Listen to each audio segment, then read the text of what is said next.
The discussion has always been about responsible innovation. And I think what we'll expect tomorrow is some efforts to reduce regulation, largely as noted Hmm. around electricity, accelerating permitting, since the United States does need a great deal more of new plants in order to power large models that are core to artificial intelligence, as well as efforts to accelerate private sector innovation and potentially use tools like government financing tools to help the US compete with China in deploying AI, particularly in developing countries. Well, it doesn't sound like you're worried at all then. Is this the approach we need to hasten America's place in this development? Because AI is either going to go, they say, to America or China. And there's been a very careful approach, certainly was in the prior administration, for fear of the impact that AI could have on competing technologies, on the job market, on the overall economy. So my own view is that the risk and the opportunity in AI is actually in deployment, and where we take the power of large language models and apply them in manufacturing, in robotics, in education. That brings a great deal of opportunity. Accelerating innovation also brings some level of risk. For example, in cyber, the opportunity to use models to find vulnerabilities, either to exploit them or, on the positive side, to find them in order to fix them. So I think the key will be, as the Trump administration takes steps to promote innovation, that we also ensure that the organizations that are deploying AI are thinking carefully about what are the related risks, whether that's to actual operations, whether that's to decisions that are given to AI models, and ensure that they understand how models are used, they're explainable, they keep humans in the loop on key decisions, and they're really continuously reassessing the risks of those deployments. But there's a lot of promise in AI. And I think it's exciting to see these steps that will do things like enable the United States to compete in building more power plants, in accelerating permitting, or potentially helping companies around the world with government financing to ensure that as deployments of AI happen in countries around the world, it's happening on US artificial intelligence rails, using our models and our infrastructure to promote this next stage of innovation. Well, you sound a lot like Jensen Huang and a little bit like the White House in this case. And the idea to promote open source, this is what we're going to hear tomorrow, and open weight AI development and, quote, export American AI technologies through full stack deployment packages, almost like what you just said. What are the national security implications of this, knowing that the White House just recently loosened export controls on NVIDIA's H20 and a different chip, competing chip from AMD in China? If we're talking about full stack deployment packages around the world, what does that mean for countries like China?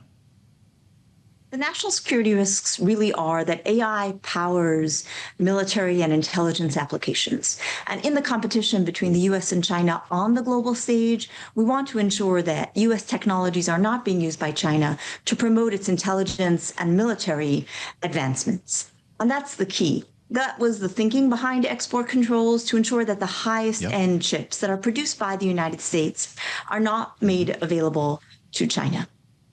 And that is the core concern that we have in the area of national security. There are secondary concerns in the area of how does AI models in the hands not only of China, but of adversaries around the world, transnational terrorist criminals, accelerate cyber attacks, potentially accelerate advancements in bioweapons. Those are a broader set of concerns, and that's why it's so important that the companies generating AI models ensure that there are controls, and that's the reason why government is maintaining a careful eye on advancements in models, on the controls that are built in models, and also considering how we would defend against potential advancements in those areas.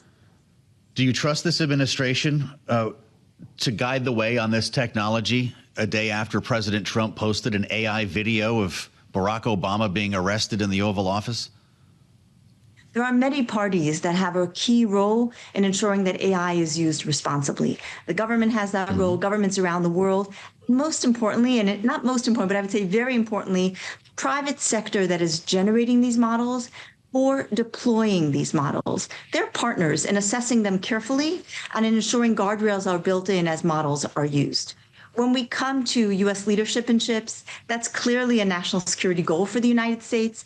But I would note that chips is one part of global leadership. It's also who's using our models, because values are baked into models, and we want to ensure that those American values are built in as countries around the world, as companies around the world begin deploying AI. As we spend time with Ann Neuberger, I have to bring up what's going on at Microsoft. Ann, this is something the company is actively now naming two groups supported by the Chinese government. It is accusing of hacking its technology, state-sponsored hackers using flaws in its SharePoint document management software, and a hacking campaign that has gone on for some time now. And I wonder your thoughts on this blog post that not only identifies China, but the specific groups within. This is a deeply, deeply concerning vulnerability in hack. SharePoint is a widely used application. I'll note there's two versions. One, enterprises manage themselves, one managed by Microsoft in the cloud. This vulnerability only applies to those managed by companies themselves. But because SharePoint is so widely used, we can expect likely a fair number of victims. And the vulnerability is a major one. So attackers can not only steal data, they're stealing keys. And when they steal keys, think about physical keys in our own homes, that means they can get back in unless keys are changed, and they can maintain access unless organizations do a fair amount of work to not only patch, but to ensure new keys are being used. So a very concerning hack at this moment in time, and a very concerning vulnerability as well.